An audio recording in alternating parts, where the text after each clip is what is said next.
बिस्मिल्लाहिर्रहमानिर्रहीम। अस्सलाम वालेकुम students, welcome to matric class.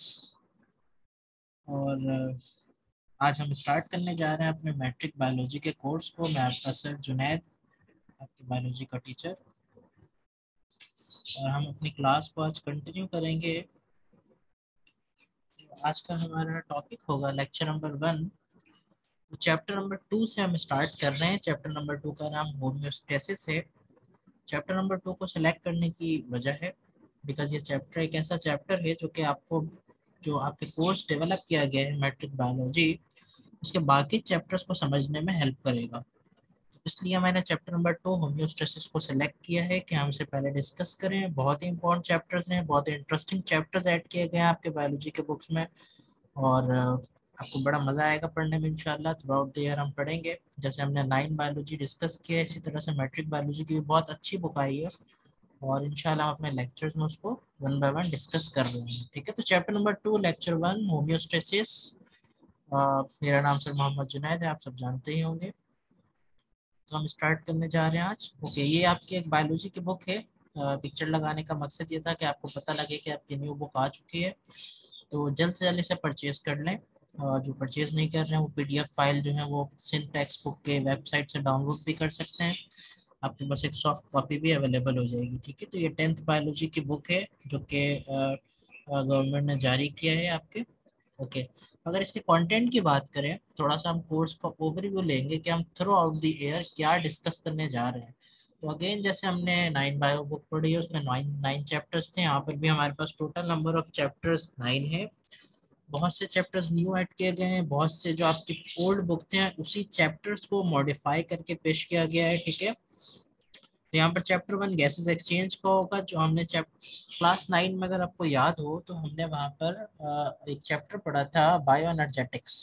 तो उसमें भी रिस्पायरेशन का जिक्र था, लेकिन वो सेलुलर रिस्पायरेशन थी। यहाँ पर हम सेलुलर रिस्पायरेशन की जगह जो मेन रिस्पायरेशन होती है, रिस्पायरेशन इन लिविंग थिंग और respiration in living organism and respiratory system of man, तो इससे हम डिस्कस करेंगे चैप्टर 1 गैसेस एक्सचेंज में। चैप्टर 2 होम्योस्टेसिस है, इसमें हम चेक एंड बैलेंस और बॉडी इंटरनल कंडीशन को कैसे मेंटेन करती है, जो आज का हमारा टॉपिक है, उसे डिस्कस करेंगे। लेंथी चैप्टर्स हैं ये सारे chapters. Chapter 3 control and coordination है, जिसमें हमने नर्वस सिस्टम को डिस्कस करना है, ब्रेन और स्पाइनल कॉर्ड और न्यूरॉन्स के बारे में पढ़ना है, चाहे वो प्लांट्स हो या एनिमल्स हो। चैप्टर 4 सपोर्ट एंड मूवमेंट है, इसमें हमने स्केलेटन के बारे में पढ़ना है, बोन्स के बारे में पढ़ना है, और किस तरह से एक एनिमल मूव करता है और अपनी बॉडी को सपोर्ट प्रोवाइड करता है, ये हमने डिस्कस करना है। Then we have chapter 5 which is reproduction. Reproduction में हम पढ़ेंगे किस तरह से लिविंग ऑर्गेनिज्म अपनी जनरेशन को आगे बढ़ाता है, और अपनी जनरेशन को आगे बढ़ाने के लिए कौन कौन से मैकेनिज्म को ये यूज कर रहा होता है। ठीक है, तो रिप्रोडक्शन में हमने ये डिस्कस करना है। Then we have chapter 6 inheritance, जिसमें हमने जेनेटिक्स के बारे में पढ़ना है। बायोलॉजी की एक ब्रांच है जेनेटिक्स, तो जेनेटिक्स से रिलेटेड सारी चीजें हम चैप्टर 6 इनहेरिटेंस में पढ़ेंगे। We have chapter 7 called man and its environment, इसमें हम इकोलॉजी या एनवायरमेंटल बायोलॉजी जो होती है, जिसमें हम ह्यूमन बीइंग का इंटरेक्शन उसके लिविंग थिंग, उसके सराउंडिंग के साथ करेंगे। ठीक है, इस चैप्टर में हमने पूरे पॉल्यूशन और different types of environmental ecosystem को डिस्कस करना है। इस चैप्टर को पढ़ने में बड़ा मजा आएगा, हम पढ़ेंगे। देन ये last 2 chapter, chapter 8 and chapter 9, ये नए चैप्टर्स हैं जो कि ऐड किए गए हैं, और ये बहुत ही इंटरेस्टिंग चैप्टर्स हैं। बायोटेक्नोलॉजी जो कि एक बहुत रीसेंट ब्रांच और वेल डेवलप्ड ब्रांच है, करंट वर्ल्ड में इस पर बहुत ज़्यादा काम किया जा रहा है। तो बायोटेक्नोलॉजी पे इन्होंने पूरा चैप्टर बना दिया गया, जो बहुत ज़रूरी था।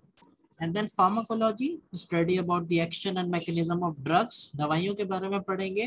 फार्माकोलॉजी के बारे में नो हाउ आपको होनी चाहिए, बिकॉज ये भी एक वेल डेवलप्ड फील्ड है, प्रोग्रेसिव फील्ड है, जिसपे आजकल बहुत ज़्यादा काम किया जा रहा है।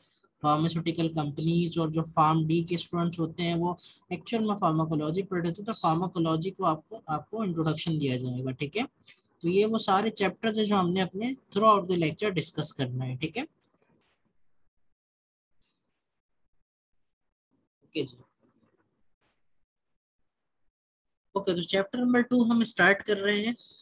चैप्टर 2 हमारा होम्योस्टेसिस है, और इस होम्योस्टेसिस चैप्टर के अंदर जो हमारे मेजर कॉन्सेप्ट होंगे या जो चीज़ें हम पढ़ेंगे वो इंट्रोडक्शन टू होम्योस्टेसिस, होम्योस्टेसिस होता क्या है, बिल्कुल नई टर्मिनोलॉजी है आप लोगों के लिए, आप लोगों ने पहले ये टर्मिनोलॉजी नहीं सुनी होगी क्लास 9 में या इससे पहले, तो हम पढ़ेंगे होम्योस्टेसिस क्या है, इंट्रोडक्शन क्लास एक्चुअल में आज, ठीक है। देन होम्योस्टेसिस प्लांट, हम कोशिश करेंगे आज होम्योस्टेसिस इन प्लांट को भी टच करें।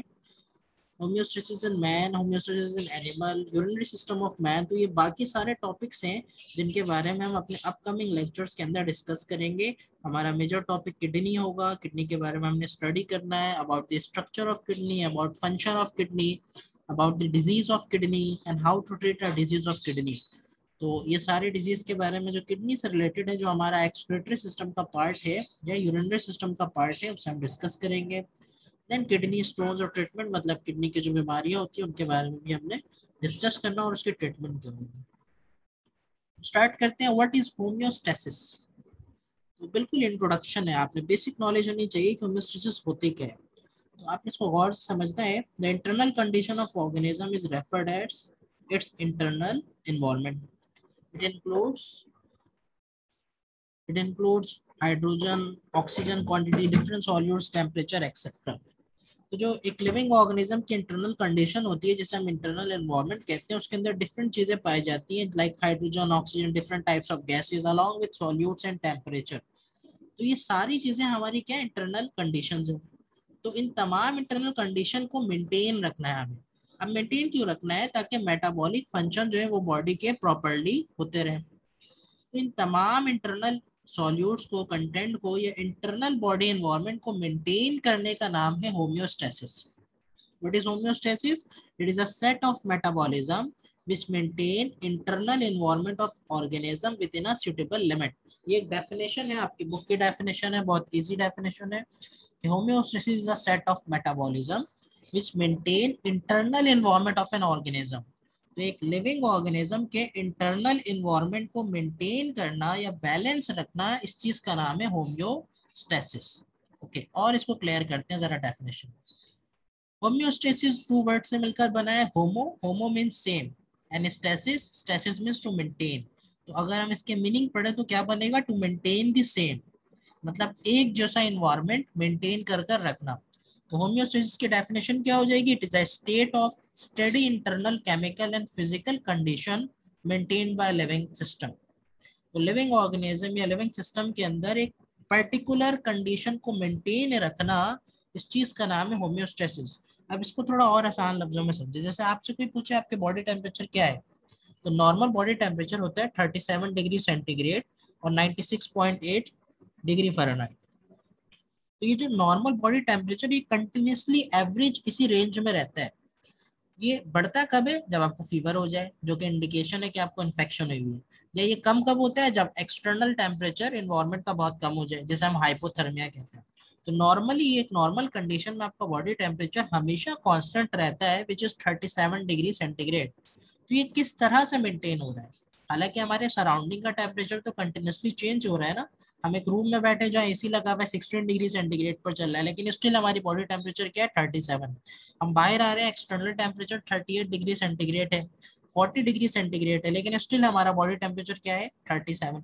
तो हमारी बॉडी अपने इस टेम्परेचर को, इंटरनल टेम्परेचर को कैसे मेंटेन करती है, तो वो होम्योस्टेसिस कर रही होती है। वो एक बैलेंसिंग सिस्टम को चला रही है, जो कि हमारी बॉडी के इंटरनल कंडीशन को मेंटेन कर रही है। इसी चीज को हम होम्योस्टेसिस का नाम क्या देते हैं, या टू मेंटेन दी सेम, और to maintain the internal environment of body. Which body, living organism body. और क्या डेफिनेशन है, अगर आपको ये भी डेफिनेशन मुश्किल लग रही है तो एक डेफिनेशन ये भी लिख सकते हैं आप। Homeostasis is the maintenance of internal environment of the body by means of regulation of temperature, regulation of water and solute content, and by removal of excretory material from the body. तो homeostasis internal environment of the body को maintain करने का नाम है, चाहे वो regulation of temperature हो, चाहे वो regulation of water and solute हो, या फिर एक्सक्रीटरी मटेरियल का बॉडी से रिमूव होना हो।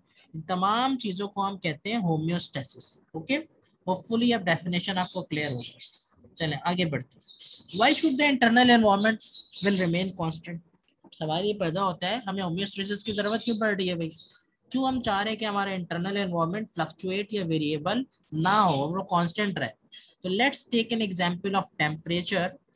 The temperature of a external environment is continuously changing during a day but the enzyme work within a certain range of temperature. Therefore, the living organism must keep their internal temperature within this range. अभी बहुत आसान लफ्जों में आपको समझाने की कोशिश कर रहे हैं, आपकी बुक की एग्जाम्पल है। बता क्या रहे हैं, आपने एंजाइम का चैप्टर पढ़ा है क्लास 9 में, चैप्टर नंबर 6 था।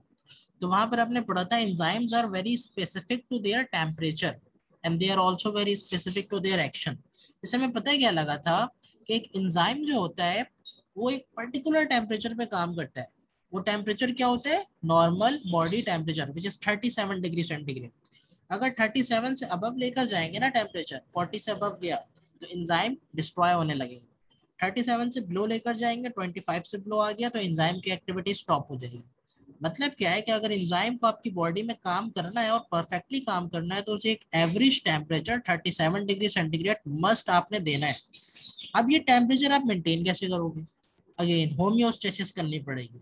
तो होम्योस्टेसिस इसलिए जरूरी है ताकि आपकी बॉडी के जो मेटाबॉलिक फंक्शंस हैं जो एंजाइम के थ्रू होते हैं वो चलते रहें। क्योंकि अगर बॉडी का टेम्परेचर फ्लक्चुएट करेगा तो एंजाइम की एक्टिविटी रुकेगी, और एंजाइम की एक्टिविटी रुकने से आपकी बॉडी में डायरेक्ट इफेक्ट आएगा, क्योंकि आपके मेटाबॉलिक रेट डिस्टर्ब हो जाएगा। ठीक है, तो living organism must keep their internal temperature within this range. Organism maintain internal condition by feedback mechanism. How body maintain homeostasis by feedback mechanism? Okay, again ये same example आपके पास, the control of body temperature in a human is an good example of homeostasis in a biological system.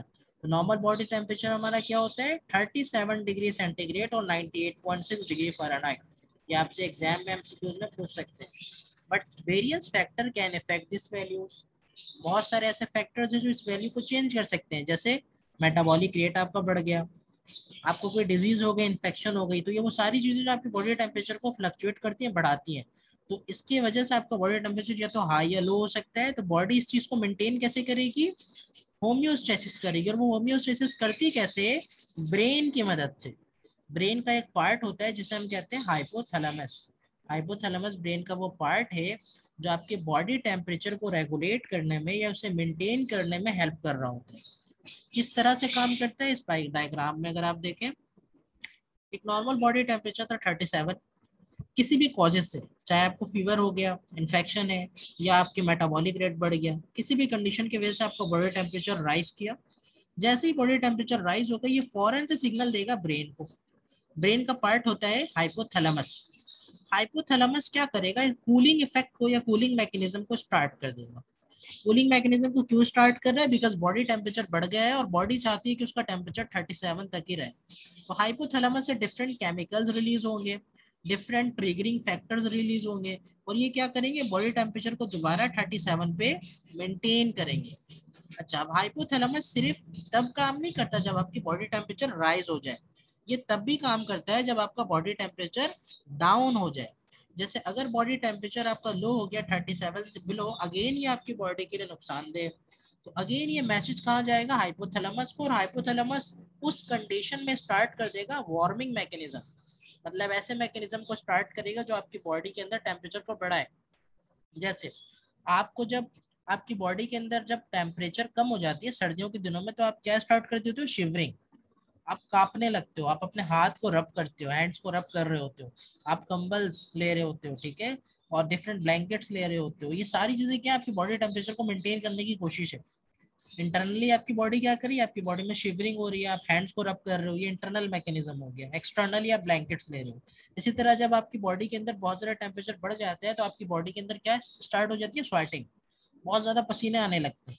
ठीक है, जब पसीने आते हैं तो वो क्या करते हैं, वाटर वेपर्स अपने साथ हीट को ले जाते हैं, और जब एवोपरेशन हो जाती है स्वेट की, तो उसके नतीजे में कूलिंग इफेक्ट आ रहा होता है आपकी बॉडी में, जो आपकी बॉडी के टेम्परेचर को मेंटेन कर रहा होता है। तो गर्मियों में पसीने ज्यादा आते हैं ताकि बॉडी टेम्परेचर मेंटेन हो, और सर्दियों में सर्दी लगती है आपको, पसीने कम आते हैं, ये शिवरिंग होती है, ताकि again body temperature with in a range रहे। तो बॉडी टेम्परेचर को विद इन अ रेंज रखना ये होम्योस्टेसिस है, जिसे हम थर्मो रेगुलेशन का नाम भी देते हैं। What is thermo regulation, it is a maintenance of internal body temperature. अभी हम आगे से डिस्कस करते हैं। अगेन, अब आपकी बॉडी होम्योस्टेसिस को बैलेंस कैसे करती है, पिक्चर है दिखा रहे हैं यहाँ पर, इस पिक्चर में बहुत अच्छे से शो कर रहे हैं कि homeostasis means to balance the thing, to balance the internal environment of body. अब आपकी इंटरनल एनवायरनमेंट कैसे मेंटेन होगी? फॉर एग्जाम्पल ये फ्लक्चुएट कर गई, इम्बैलेंस हो गई, टू मच हो गई या टू लिटल हो गई। तो अगर टू मच हो या टू लिटल हो आपकी बॉडी में, इस चेंज को जो आपकी बॉडी में आ रहा है, इस चेंज को हम कहते हैं स्टिमुलस। क्या कहते हैं? Stimulus. What is stimulus? Any change in your internal और external environment is called stimulus. Stimulus को डिटेक्ट करेगा कौन? रिसेप्टर। चेंज जितने भी होंगे वो किसे कौन डिटेक्ट करेगा? रिसेप्टर्स। अभी रिसेप्टर्स आपकी बॉडी में पूरी जगह मौजूद हैं। ये रिसेप्टर आपकी स्किन में हो सकते हैं, आपके ऑर्गन्स में हो सकते हैं, आपके आई में, आपके टंग्स में, हर जगह ये रिसेप्टर्स मौजूद होते हैं। रिसेप्टर हम उन ऑर्गन्स को, उन टिश्यूज को या उन सेल्स को कहते हैं जो किसी भी चेंज को डिटेक्ट करे, चाहे वो इंटरनल चेंज हो या फिर एक्सटर्नल चेंज हो। तो रिसेप्टर ने इस चेंज को डिटेक्ट किया और इस सारे इंफॉर्मेशन को कहाँ भेज दिया? कंट्रोल सेंटर में। अब ये कंट्रोल सेंटर फॉर एग्जाम्पल आपका ब्रेन था। अब ये कंट्रोल सेंटर उस मैसेज को इंटीग्रेट करेगा और उसके टुवर्ड्स एक रिस्पॉन्स जनरेट करेगा और वो रिस्पॉन्स दे देगा किसे? इफेक्टर्स को। रिसेप्टर ने रिसीव किया था चेंजेस को, उसने दिया कंट्रोल सेंटर को, कंट्रोल सेंटर ने उसका जो रिस्पॉन्स था वो किसको दे दिया? इफेक्टर को। और इफेक्टर जाकर के उस चेंज के अगेंस्ट काम करेगा ताकि उस चेंज को रोका जा सके और बॉडी को दोबारा मेंटेन किया जा सके। कोई भी चेंजेस आपकी बॉडी में होती है तो ये इस पाथवे को फॉलो करती है कि रिसेप्टर उसे डिटेक्ट करके कंट्रोल सेंटर तक भेजता है और कंट्रोल सेंटर उसके टुवर्ड्स एक रिस्पांस देता है और उस रिस्पांस से आपकी बॉडी होम्योस्टेसिस को, मतलब आपके इंटरनल कंडीशन को दोबारा मेंटेन करती है या फिर बैलेंस में ला रही होती है, जिसके लिए हम एक टर्मिनोलॉजी इक्विलिब्रियम भी यूज कर रहे होते हैं। ठीक है, तो ये आपने याद रखना, ये पिक्चर आपकी बुक में, ये बहुत इजी पिक्चर है। Okay, regulation of homeostasis. To regulate the homeostasis we have different system. जैसे हमने पिक्चर में देखा कि होम्योस्टेसिस को अगर हमने मेंटेन करना है, रेगुलेट करना है, उसको साइक्लिक मैनर में चलाना है तो हमें कुछ चीजें चाहिए। रिसेप्टर्स चाहिए ताकि वो इस चेंजेस को डिटेक्ट कर सके। हमें कंट्रोल सेंटर चाहिए जो कि उस चेंजेस के टुवर्ड्स एक एप्रोप्रिएट रिस्पॉन्स जनरेट कर सके। देन हमें इफेक्टर्स चाहिए जो कि उस रिस्पॉन्स को कंट्रोल सेंटर से ले जाकर बॉडी पे डिलीवर करा सके। ठीक है, तो ये हम इस तरह से कर रहे होते हैं। ठीक है,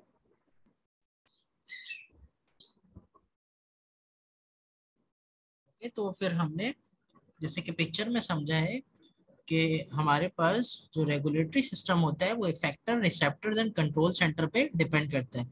the entire process continuously work to maintain homeostasis. तो ये पूरा एक साइक्लिक सिस्टम जो है ये किस लिए काम करते हैं? हमारी बॉडी के इंटरनल कंडीशन को मेंटेन करने के लिए काम कर रहा होता है। ठीक है,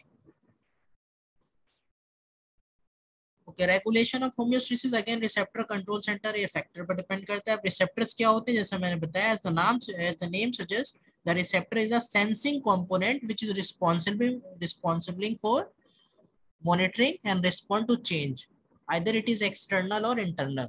So any change in an external or internal environment is detected by receptors. तो receptors का काम क्या है? changes को detect करना। What are control center? Control center is also known as integration center. It receive and process information from the receptors. तो जो भी responses या informations आएंगे receptors से, उसे detect करेगा control center और उसे integrate करके उसके towards एक response को generate करेगा। और वो response receive कौन करेगा? Effector. Effector respond to command of the control center. It could be either oppose or enhance the stimulus. तो effector जो है वो जो भी रिस्पॉन्स जनरेट करेगा कंट्रोल सेंटर उसे डिटेक्ट करेगा और उस डिटेक्शन को, उस रिस्पॉन्स को आगे बॉडी के उस पार्ट में जहां से स्टिमुलस या चेंजेस आए थे उस पार्ट में डिलीवर कर देगा। ये रिस्पॉन्स उस स्टिमुलस को, मतलब उस चेंज को जो रिसेप्टर ने डिटेक्ट किया था, उसे इनहांस भी कर सकती है, बढ़ा भी सकती है या उसे अपोज भी कर सकती है, डिपेंड करता है कंडीशन पे। और इसी चीज का नाम फीडबैक मैकेनिज्म है। ठीक है, अभी हम एग्जांपल्स के थ्रू उसको और डिस्कस कर रहे होते हैं। ठीक है, जैसे फॉर एग्जांपल रिसेप्टर्स में आपके पास क्यूटेनियस रिसेप्टर्स हो गए, जो आपके स्किन के रिसेप्टर्स होते हैं उन्हें क्यूटेनियस रिसेप्टर्स कहते हैं। ठीक है, उसने मैसेजेस को डिटेक्ट किया। कंट्रोल सेंटर था हमारे पास ब्रेन, तो ब्रेन को मैसेज दे दिया। और इफेक्टर्स थे हमारे पास ब्लड वेजल्स और स्वेट ग्लैंड्स। ये बता रहे हैं कि जब हमारी बॉडी के अंदर टेम्परेचर बढ़ता है, एक्सटर्नल इन्वायरमेंट में टेम्परेचर बढ़ा, उसको डिटेक्ट किया स्किन के रिसेप्टर्स ने, ब्रेन को मैसेज दिया, ब्रेन ने किसको रिप्लाई दे दिया, रिस्पॉन्ड दे दिया? ब्लड वेजल्स को, ताकि स्वेट ग्लैंड एक्टिवेट होकर के आपकी बॉडी के अंदर स्वेटिंग के प्रोसेस को इन्हांस कर दें, बढ़ा दें, ताकि आपकी बॉडी टेम्परेचर जो है वो सडनली डाउन हो जाए। तो आपकी बॉडी इसी तरह से काम कर रही होती है, जब टेम्परेचर बढ़ेगा तो आपकी बॉडी में स्वेटिंग बढ़ जाएगी, आपकी बॉडी के अंदर जो ब्लड वेजल्स हैं वो डायलेट कर जाएंगे, और जब बॉडी का टेम्परेचर कम होगा सर्दियों में तो आपकी बॉडी के अंदर स्वेटिंग का प्रोसेस कम हो जाएगा। इस कंडीशन को हम कहते हैं वेजो कॉन्स्ट्रिक्शन, जिसमें ब्लड वेजल्स क्या होते हैं, नैरो हो जाते हैं। ठीक है, तो ये सारा मैकेनिज्म है जो आपकी बॉडी रेगुलेट कर रही होती है according to the external and internal condition of body. Okay, let's take an example of glucose control. आपकी बॉडी के अंदर जो ब्लड ग्लूकोज लेवल का रेगुलेशन होता है वो भी होम्योस्टेसिस की एक बहुत अच्छी एग्जांपल है। जैसे क्या किया आपने, इस पॉइंटर को फॉलो करना, आपने क्या किया, फास्ट फूड और डिफरेंट चीजें खाई जिनमें कार्बोहाइड्रेट ज्यादा था, ग्लूकोज ज्यादा था। तो जैसे ही आप इन चीजों को खाओगे तो आपकी बॉडी के अंदर ब्लड ग्लूकोज लेवल क्या हो जाएगा, बढ़ जाएगा। अब ब्लड ग्लूकोज लेवल नॉर्मली होता है 120 140, इससे रेंज में होता है, इससे कम ही होता है। ठीक है, अब इन चीजों के खाने की वजह से, मिठाई वगैरह आपने खा ली तो आपका ब्लड ग्लूकोज लेवल 200 प्लस चला गया। लेकिन चूंकि आप डायबिटिक पेशेंट नहीं हो, आप एक हेल्दी पेशेंट हो, तो आप एक हेल्दी पेशेंट की बॉडी में या हेल्दी पर्सन की बॉडी के अंदर ब्लड ग्लूकोज लेवल कैसे कंट्रोल होता है या मेंटेन होता है। जैसे ही ग्लूकोज लेवल बढ़ेगा मैसेजेस फौरन जाएंगे आपकी बॉडी में, एक ऑर्गन होता है पेंक्रियाज, उर्दू में से लबलबा भी कहते हैं। इस पेंक्रियाज को स्टिमुलेशन मिलेगी और यहाँ से एक हार्मोन रिलीज होगा जिसका नाम है इंसुलिन। ये इंसुलिन क्या करेगा, आपके ब्लड में जो ग्लूकोज बढ़ गया था उन ग्लूकोज के मॉलिक्यूल को पकड़ेगा और उन्हें लीवर में या फिर फैट सेल्स में, येलो इंडिकेट कर रहे हैं फैट सेल्स और ये लीवर है, लीवर के अंदर या फैट सेल्स में जाकर स्टोर कर देगा, या फिर आपके मसल्स में जाकर उन ग्लूकोज को स्टोर कर देगा। इस प्रोसेस को हम कहते हैं ग्लाइकोजेनेसिस, क्योंकि इनमें ग्लाइकोजेंस के मॉलिक्यूल बन रहे होते हैं। क्या करेगा, वो ग्लूकोज को पकड़ेगा ब्लड से इंसुलिन और उनको ग्लाइकोजिन की फॉर्म में, जो ग्लूकोज का एक बड़ा मॉलिक्यूल होता है उसकी एक कलेक्शन होती है, उस फॉर्म में कन्वर्ट करके लीवर में, मसल्स में या फैट टिश्यूज में स्टोर करा देगा।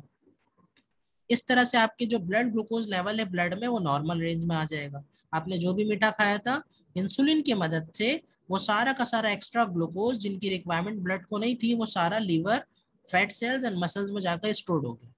इस तरह से आपकी बॉडी ने मेंटेन किया। ये कब है, जब ग्लूकोज लेवल बढ़ जाए। अब इसी के अपोजिट देखिए, अब आपके ब्लड ग्लूकोज लेवल कम हो गया।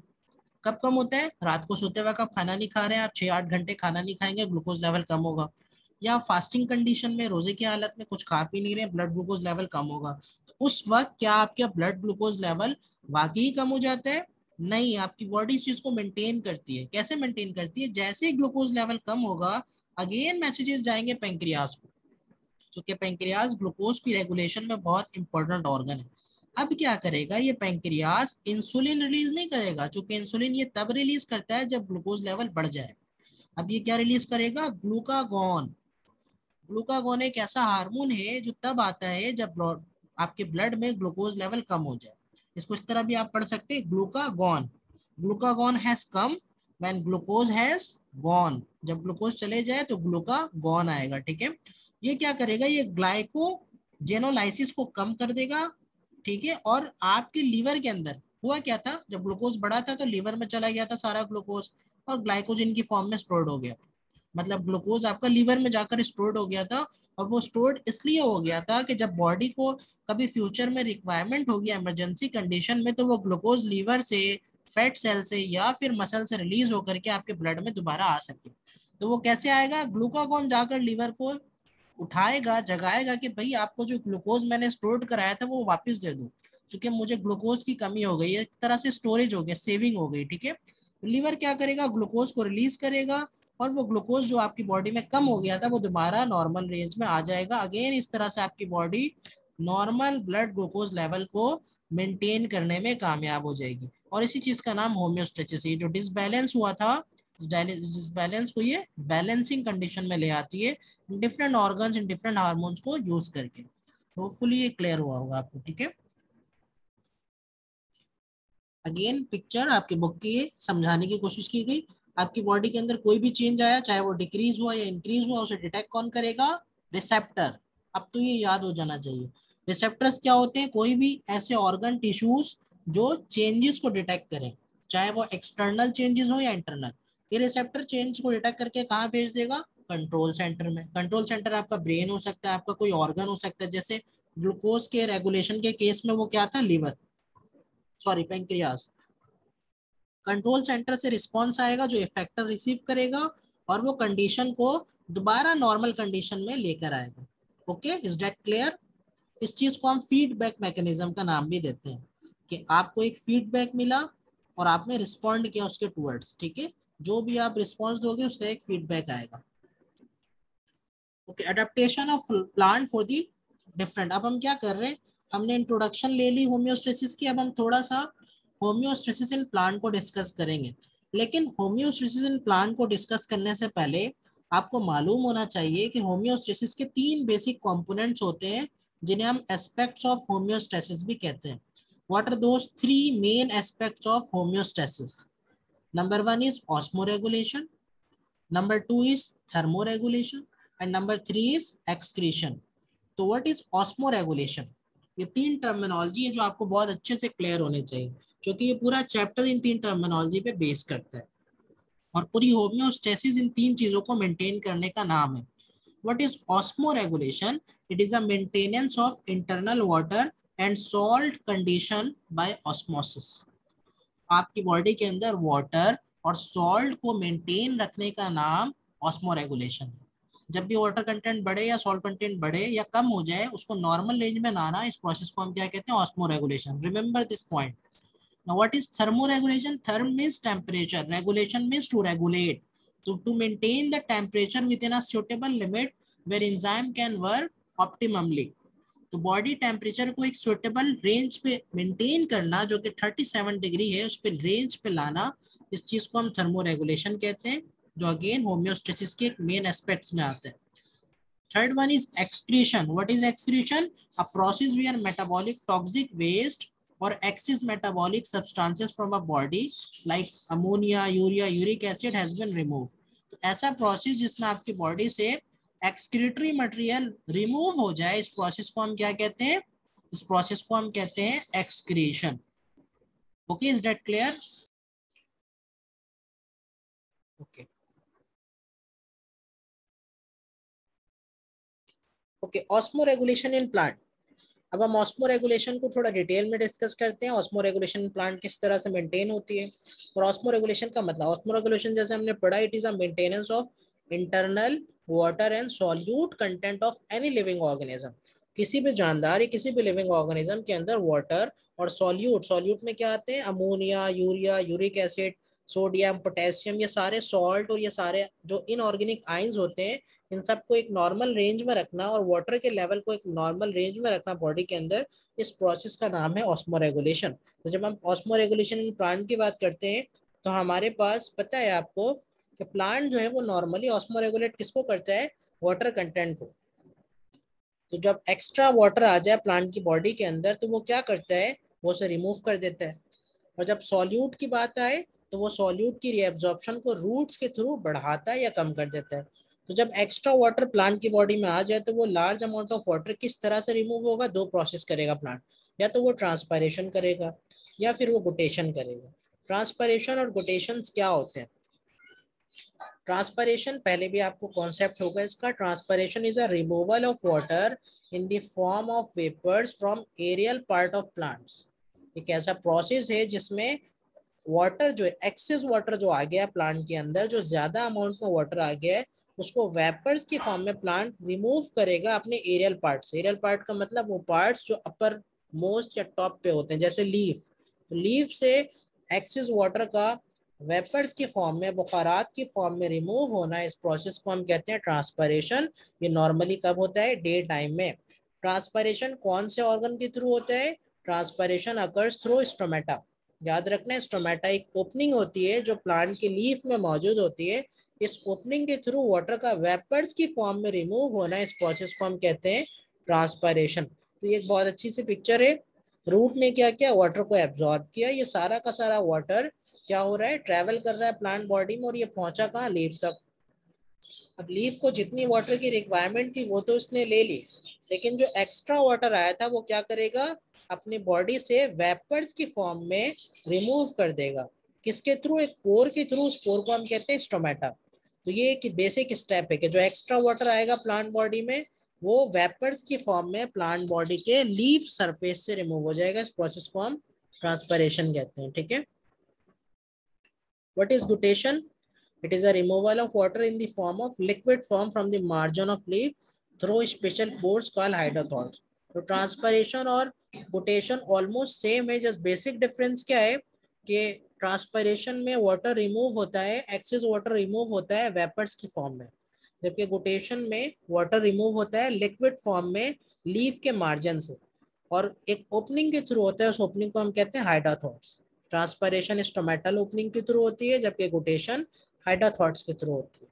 ट्रांसपरेशन में वेपर्स की फॉर्म में वाटर रिमूव होता है, जबकि यहाँ पर लिक्विड फॉर्म में रिमूव होता है, और ये ट्रांसपरेशन डे टाइम में होता है, जबकि गुटेशन नाइट टाइम में होता है। ये तब होता है जब लो टेम्परेचर हो एनवायरमेंट का। तो एग्जाम में आपसे डिफरेंसेस पूछते हैं कि write down the difference between transpiration and guttation, वो अभी हम डिस्कस करते हैं। This is guttation. आप देख सकते हैं एक लीफ है, उसके मार्जिन पे वाटर के ड्रॉपलेट्स मौजूद है, पूरे कतरे मौजूद हैं पानी के, जो कतरों की फॉर्म में रिमूव हो रहा है। वेपर्स की फॉर्म में वाटर यहाँ से रिमूव नहीं हो रहा, ड्रॉपलेट्स की फॉर्म में जब भी रिमूव हो, इस प्रोसेस को हम कहते हैं गुटेशन। ये आपके बुक की पिक्चर है।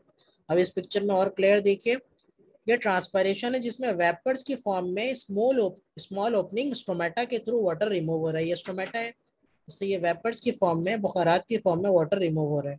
जबकि गुटेशन में बाकायदा ड्रॉपलेट्स की फॉर्म में, वाटर ड्रॉपलेट्स की फॉर्म में वाटर रिमूव होता है, और लीफ के मार्जिन से होता है नॉर्मली। कौन से ओपनिंग से होता है? उन ओपनिंग्स को हम कहते हैं हाइड्रोथॉर्स। गुटेशन नॉर्मली नाइट टाइम में होता है, ट्रांसपरेशन डे टाइम में होता है। ये डिफरेंसेस है आपके पास। गुटेशन अगर अर्ली मॉर्निंग या फिर नाइट, बहुत सुबह सुबह होगा जब सूरज की रोशनी नहीं है, या फिर रात के वक्त होगा, जबकि ट्रांसपरेशन हमेशा नाइट टाइम में होती है, हॉट डे टाइम में होती है। टेक्स प्लेस थ्रू हाइड्रोथॉर्स, हाइड्रोथॉर्स ओपनिंग के थ्रू होता है, जबकि transpiration takes place through stomatal opening. Water is lost in a liquid form और ड्रॉपलेट्स फॉर्म। रोटेशन में वाटर वेपर्स नहीं लिक्विड फॉर्म में रिमूव होता है, जबकि ट्रांसपरेशन में water is lost as a vapours form. Cause by root pressure, root pressure के through होता है। Cause by water potential, transpiration water potential के थ्रू। इसके स्क्रीनशॉट ले सकते हैं आप याद करने के लिए। Water droplets are found on the margin of leaf. Water droplets आपको लीफ के मार्जिन पे नजर आएंगे कोटेशन के प्रोसेस में, जबकि water vapours takes place mostly in a lower surface of the leaf where stomata is located.